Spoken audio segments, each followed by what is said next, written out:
मोहब्बत मुझे से क्यों इतनी, मैं तो कुरान का दाई हूँ, रसूलुल्लाह का वारिस, सहाबा का सिपाही हूँ। जब हुजूर कुर्बे खास में गए और उन मनाजिल को तय कर गए जहां तक न कोई गया था न कोई पहुंच सकता था, तो अल्लाह ने अपने महबूब को बहुत कुछ दिया। 70,000 असरार थे, 70,000 रमूज थी, 70,000 हिकायात थी।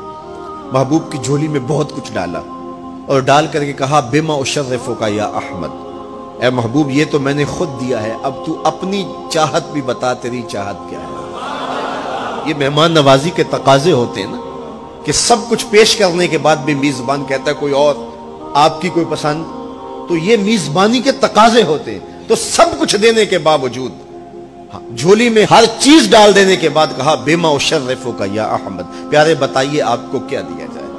अब फिर हुजूर की डिमांड देखिए, हुजूर ने मांगा क्या। किसी शख्स को देखना हो कि वो कहां खड़ा है, उसको आप इख्तियार दे दीजिएगा, फिर पता चल जाएगा वो कितने पानी में। आप मुझसे पूछते हैं कि मांगिए क्या मांगते हो, तो मैं कहूं मुझे पानी दो, तो आप समझेंगे प्यासा है। मैं कहूं खाना दो, आप समझेंगे भूखा है। मैं कहूंगा मेरे नाम के नारे लगाओ, आप कहेंगे शोहरत का मुतलाशी है। मैं कहूंगा उठो और मेरे ऊपर पैसे लौटाओ, मैं इतनी अच्छी तकरीर कर रहा हूं, तो आप कहेंगे ये तो बेचारा गुर्बत का मारा हुआ है, इसके अंदर की अभी भूख गई नहीं है।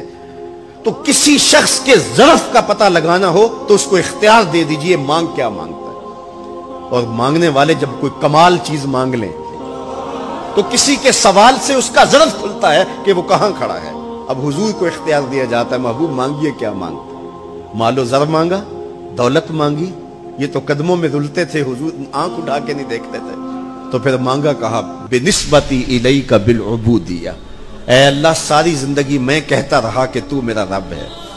ये मैंने गारों में भी कहा, ये मैंने पहाड़ों पे भी कहा, ताइफ के बाजारों में भी कहा, मक्के की गलियों में भी कहा, बरसते पत्थरों के साए में भी कहा। मेरे सरे अनवर पे ओजरी डाली जाती रही, मैंने सर नहीं उठाया और कहा कि तू मेरा रब है। सारी जिंदगी मैंने कहा कि तू मेरा रब है, आज तू भी तो कह दे कि तू मेरा बंदा है, मुझे अब्द कह के पुकार दे। मुल्ला जीवन अलैहि रहमा फरमाते, इमाम राजी भी लिखते हैं कि ये हुजूर का पसंद फरमूदा है। तो फिर अल्लाह ने जब भी वाक़या मिराज की हिकायत की तो लफ्ज़ अब्द से जो है वो बात की, सुब्हानल्लज़ी अस्रा बिअब्दिही। और वहां भी सूरह नजम के अंदर भी फरमाया, फ़अौहा इला अब्दिही मा औहा। तो ये महबूब की चाहत पर है। और फिर अब्दियत का बंदे की तरफ से जो इजहार होगा उसके लिए फिर 50 नमाजों का तोहफा दे दिया कि मेरे बंदे तू पुकारता रहे और मुझे रब कह के पुकारता रहा, मैं तुझे लब्बैक या अब्दी कह के पुकारता रहा। और वो 50 नमाजें फिर 5 नमाजों की सूरत के अंदर बाकी रही।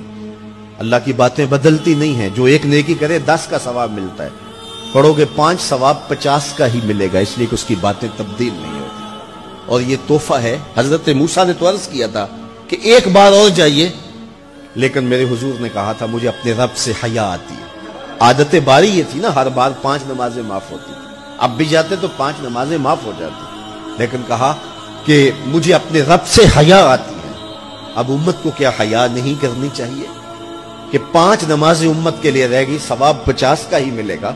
और मेराज का खास तोहफा लेकर आए और कहा कि सलात व मेराजुल मोमिनीन, ये मोमिन का मेराज है। मैं तो सरेअर्श पहुंचा हूं, लेकिन तुम्हारा मेराज क्या है? तुम सजदे में सर झुकाओ, देखना तुम्हारा मालिक तुम्हें कितना कुर्ब देता है। जब कोई शख्स सजदा रेज होता है, उस पर इतनी रहमतें उतरती हैं, अगर उसे पता चल जाए कि ये रहमतें नाजिल हो रही हैं, वो सजदे से सारी न